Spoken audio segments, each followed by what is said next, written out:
작년 이맘때쯤이 다시 한번 생각이 납니다. 작년 이맘때쯤 이곳은 이 단상은 아니었지만 함께 이 자리에서 꺼언닭을 향한 파송식을 했던 것을 저는 또 기억하고 있습니다. 작년에 이제 단기 선교를 가는 데 있어서 제 생애 처음으로 선교라는 것을 가보게 되었습니다. 이 자리에서 밝히기는 조금 부끄러운 모습이었지만 저는 단기 선교에 대한 소망이 없었습니다. 그래서 단기 선교를 왜 가야 하는 것인지, 단기 선교를 가서 이렇게 선교를 하는 것이 일종의 교회의 잘남의 모습을 보여주는 것이 아닌지라는 생각을 많이 그동안 하고 있었습니다. 그래서 죄송한 표현이지만 일종의 쇼라고 저는 생각하였습니다. 그래서 일종의 우리의 잘난 모습을 보여주고 우리보다 못 사는 국가에 가서 우리의 잘남을 보여주고 우리가 예수 믿는 우리가 이 정도다라는 그런 모습을 보여주는 것이 그들의 기본적인 그 모습이 아니었던가라고 그동안 오해하고 있었습니다. 그러나 그러한 저의 오해는 산산조각이 났습니다. 작년에 일주일간의 그런 사역을 통해서 제가 왜 공부를 해야 하고 제가 왜 그들을 위해서 기도를 해야 하며 제가 왜 그들을 위해서 동역자가 되어야 하는지에 대해서 알게 되었습니다. 저는 맨 처음 그들에게 본 것은 저의 예배의 모습이었습니다. 저보다 한참 어린 이제 학교도 들어가지 않은 친구들이 이러한 장의자나 앉을 수 있는 좋은 환경이 아닌 대리석 바닥에 무릎 꿇고 앉아있는 그런 모습을 보면서 이 어린 친구들이 오히려 나보다 더 하나님을 향한 마음이 더 간절하구나라는 것을 깨닫게 되었습니다. 그리고 지금은 9시로 예배 시간이 옮겼지만 작년만 하더라도 7시였습니다. 그래서 아이들이 7시 되기 전에 한 6시 반쯤부터 와서 쓸고 닦으며 예수님을 향한 사랑을 드러내는 것을 보았습니다. 그런 모습을 볼 때 나는 정말 하나님을 향한 나의 마음과 열심이 아직도 식진 않았는가라는 거에서 반문해 보았습니다. 참으로 부끄러웠습니다. 목사라는 직함을 달고 있지만 내가 먼저 성도들보다 가장 먼저 나와서 기도하고 있는지, 성도들보다 제일 나중에 들어가면서 더 많은 기도를 하고 있었는지라는 그런 생각을 해보게 되었습니다. 그래서 올해도 제가 다시 한번 가게 된다는 결정이 나게 되었을 때 상당히 감사한 마음이 있었습니다. 한 번에 그런 보는 것으로 끝나는 것이 아니라 제가 그들에게 어떤 설교를 했냐면 나는 너희들과 친구다, 내년에도 또 오겠다라는 말을 했는데 그 말이 지켜짐에 대해 되게 감사함을 가지고 있었습니다. 바로 동역자라는 것은 한 번으로 그냥 얼굴 비추는 것이 끝나는 것이 아니라 이제 그들을 향해서 항상 기도하고 그들의 필요를 채워주며 그들과 함께하는 것임을 알았기 때문입니다. 이번 파송식을 통해서 그리고 함께 나아갈 우리 25명의 우리 팀원들을 향해서 기도를 꼭 해주시길 바랍니다. 사람의 힘으로는 되는 것이 아니기에 여러분들의 동역자, 우리 공동체의 힘이 필요합니다. 하나님께서 함께하여 주실 것이라 확신하지만 우리 공동체원으로서 함께 합력하여 선을 이루시는 데 동참하여 주시길 주님의 이름으로 축복합니다.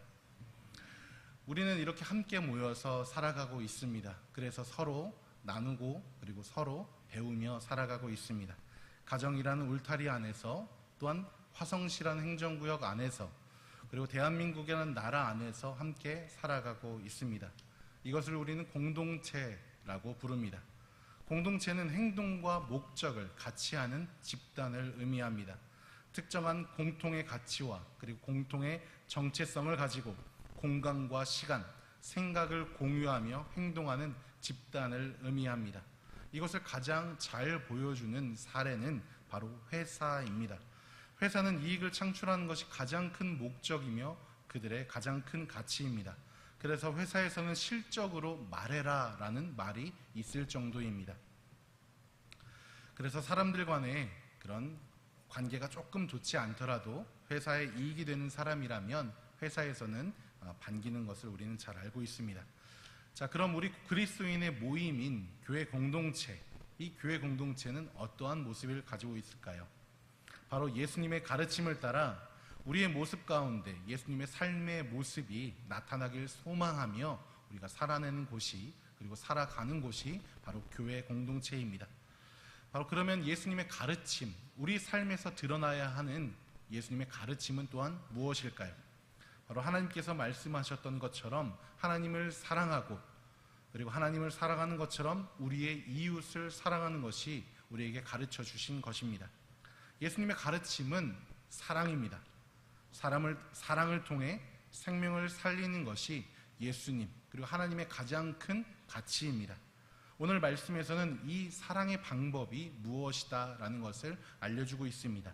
오늘 본문의 말씀 12절과 그리고 함께 읽진 않았지만 10절에서 12절까지 우리 한 목소리로 읽도록 하겠습니다.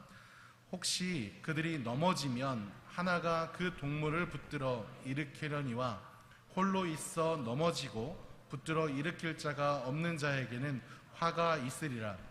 또 두 사람이 함께 누우면 따뜻하겠거니와 한 사람이면 어찌 따뜻하랴. 사람이면 패하겠거니와 두 사람이면 맞설 수 있나니 세겹줄은 쉽게 끊어지지 아니하느니라. 아멘. 오늘 함께 읽은 전도서의 말씀은 공동체 안에서 함께 협력함으로써 얻는 힘에 대해서 말해주고 있습니다.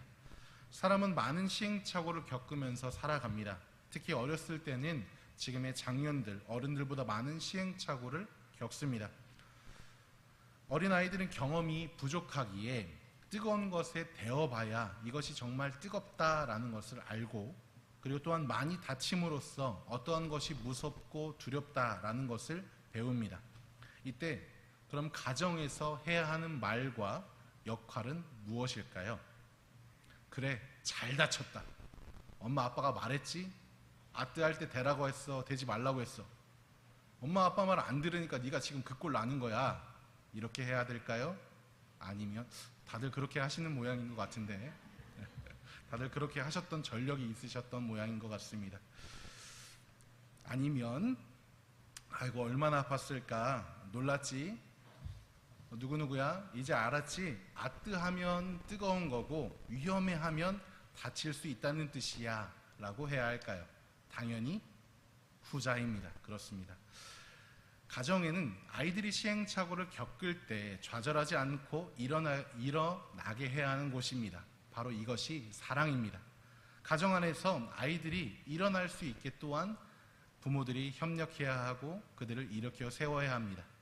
그래야 아이들이 집안에서 사랑을 받고 안정을 얻으며 부모와의 유대 관계가 돈독해집니다. 작은 사회인 학교도 공동체로서의 협력을 배우는 곳입니다. 학교는 사회생활에 필요한 책임을 배우는 곳입니다. 모든 것을 다 책임져야 하는 진짜 사회에 나가기 이전에 모든 것을 다 책임지지 않아도 안전한 사회인 학교에서 경험을 합니다. 그래서 선생님은 학생들에게, 그리고 학생들은 선생님에게, 또한 학생들은 학생들 간에 서로 간의 예절을 배우고 그 예절을 실제로 연습하기도 합니다. 이것은 바로 공동체가 주는 힘이고 협력입니다. 교회도 마찬가지입니다. 하나님을 사랑하는 것을 가장 큰 가치로 삼고 그 사랑이 나타날 수 있도록 복음을 전하고 그 복음대로 살아가려고 애를 쓰는 곳이 바로 교회입니다. 그 사랑의 일환으로 우리가 함께 읽었던 10절에서부터 12절의 말씀처럼 넘어진 동물을 일으켜 세우고 그들을 돕는 것이 바로 협력입니다. 체온을 나누는 것을 통해 서로의 따뜻함을 나누는 것이, 그런 따뜻함을 또한 느끼는 것이 협력이며 사랑입니다. 교회의 공동체성은 바로 예수님의 사랑에 있습니다. 교회는 사랑을 협력하여 나누는 곳입니다. 그래서 우리 교회는 이러한 협력을, 이러한 사랑을 실천하고자 올해 2월에는 전교인 척사대회를 통해서 가장 어른들 세대로부터 청년의 세대에 이르기까지 함께하는 시간을 가졌습니다. 그리고 4월에는 3040 M데이를 통해서 다음 세대를 책임질 30대, 40대와의 대화 시간을 이끌어냈습니다. 그리고 5월에는 사랑의 반찬 나눔을 통해 사랑을 나누며 체온을 함께 나누었습니다. 또한 두 번의 복음 축제를 통해 자녀들과 가족들에게 복음을 전했습니다. 이 모든 것이 생명을 살리기 위한 사랑을 전하는 사랑의 방법입니다. 그런데 우리는 이 모든 것을 혼자서 할 수 없습니다. 오늘 본문에서도 혼자서는 패하며 둘이라는 공동체로 협력하여야만 맞설 수 있다 말하고 있습니다. 그럼 둘 이상이 되면 어떻게 되는 것일까요? 오늘 12절 본문의 말씀에서는 쉽게 끊어지지 않는다라고 말씀합니다. 이제 맞서는 것을 넘어 승리까지 바라볼 수 있게 된 것입니다. 그러나 본문에서는 승리라는 단어를 사용하지 않고 쉽게 끊어지지 않는다라고 말합니다. 그 이유는 우리의 삶을 보면 쉽게 이해할 수가 있습니다. 선악과 사건 이후에 모든 사람은 이기적인 사람들이었습니다. 자기 자신이 우선입니다. 그런데 이기적인 속성을 지닌 우리가 공동체로 모여 살고 있습니다. 그랬기에 그동안의 우리의 삶은 우리가 소속된 공동체의 이익을 위해 살아왔습니다. 각 공동체의 가치관을 따라 서로의 것을 질투하기도 하고 빼앗기도 하며 살았습니다. 이것이 기본적인 우리 사람들이 가진 속성입니다. 다른 말로 죄입니다. 우린 이 죄 안에서 자유로울 수가 없습니다. 그래서 사람들은 공통의 목적을 달성하기 위해 협력할 때는 쉽게 끊어지지 않지만 완전한 승리를 맛볼 수는 없습니다. 사람의 이기심으로 인해 언제 어디서 뒤통수를 맞고 나 말고 내 것을 다른 사람이 채갈까 두려워하는 그런 삶을 살아가고 있습니다. 그래서 사람들이 함께 모이면 함께 이익을 얻고자 대항하고 쉽게 끊어지지는 않지만 완전한 승리를 맛볼 수 없는 것입니다. 그리고 또한 사람들의 힘으로는 절대 해결할 수 없는 문제도 등장했습니다. 그 문제는 바로 생명입니다. 이 생명의 문제는 아무리 많은 돈으로도 많은 지식과 지혜가 함께 하더라도 해결할 수 없습니다. 오직 예수 그리스도만이 우리의 생명의 문제를 해결할 수 있습니다. 그래서 하나님께서는 예수 그리스도를 보내셔서 죄의 문제를 해결하시고 우리에게 완전한 승리를 맛보게 하시려고 우리의 동역자가 되어 주셨습니다. 바로 우리와 공동체가 되어 주신 것입니다.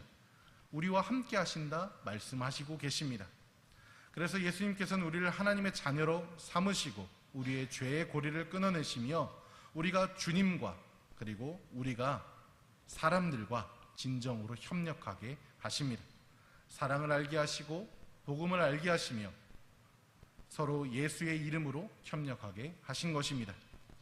우리는 개인이라는 개별의 줄이 예수님이라는 기준을 통해 하나로 꼬인 줄입니다. 물론 이 과정 가운데 내 것이 죽는 과정이 생깁니다. 그러나 이 과정은 매우 필요합니다. 반드시 필요합니다. 어느 하나가 잘났다고 하여 자랑하면 하나의 줄이 되지 못하고 올바른 줄이 되지 못합니다. 내가 잘하는 것이 있다면 남의 부족한 부분을 채우고 그리고 나에게 부족함이 있다면 인정하고 채움을 받을 줄 알아야 합니다. 그래야 완전한 줄이 되는 것입니다. 쉽게 끊어지지 않는 줄은 오직 예수의 이름만이, 오직 예수의 사랑만이 그래서 할 수 있는 것입니다. 본래 사람은 이기적인 존재들이기 때문에 나의 잘남을 드러내려고만 하지 부족함을 인정하고 채움받으려고 하지 않습니다. 그리고 나의 부족한 부분은 그것을 마이너스라고 생각하여 사람들 앞에 드러내지 않습니다. 이것을 드러내면 약점이다 생각하여 누군가 나를 잡아 물어뜯진 않을까 생각하기 때문입니다. 그러나 이 모든 것을 내려놓고 하나의 줄로 꼬일 수 있는 것은 오직 예수의 이름만이, 예수의 사랑만이 가능한 것입니다. 예수의 이름으로 협력하는 것이 끊어지지 않는 줄이 되고 우리를 승리로 이끌 열쇠가 되는 것입니다. 사랑하는 우리 선돌교회 성도님들, 우리가 잊지 않아야 할 교회 공동체의 가치관은, 그리고 우리의 공동체성은 예수님께서 진정으로 바라시는 것을 하는 것에 있습니다. 예수님께서 승천하시기 전에 마지막으로 이렇게 말씀하셨습니다. 마태복음 28장 18절에서 20절의 말씀입니다. 예수께서 나와 말씀하여 이르시되 하늘과 땅의 모든 권세를 내게 주셨으니 그러므로 너희는 가서 모든 민족을 제자로 삼아 아버지와 아들과 성령의 이름으로 세례를 베풀고 내가 너희에게 분부한 모든 것을 가르쳐 지키게 하라. 볼지어다 내가 세상 끝날까지 너희와 항상 함께 있으리라 하시니라. 하나님의 사랑을 전하는 것, 복음을 전하는 것이 우리가 가져야 할 공동체의 가치관입니다. 우리의 동역자 되시는 주님께서는 우리의 연약함을 아시고 하늘과 땅의 권세를 주시며 우리와 함께 하신다 말씀하십니다. 저와 여러분과 그리고 예수님이 끊어지지 않는 세겹줄이 되어 복음을 전하고 사랑을 전하고 생명을 살리는 일에 함께하길 바라십니다. 바로 그곳이 이번에 저희가 가는 꺼운다악 지역과 치왕 지역입니다. 주님께서 함께 하시는 일은 반드시 승리합니다.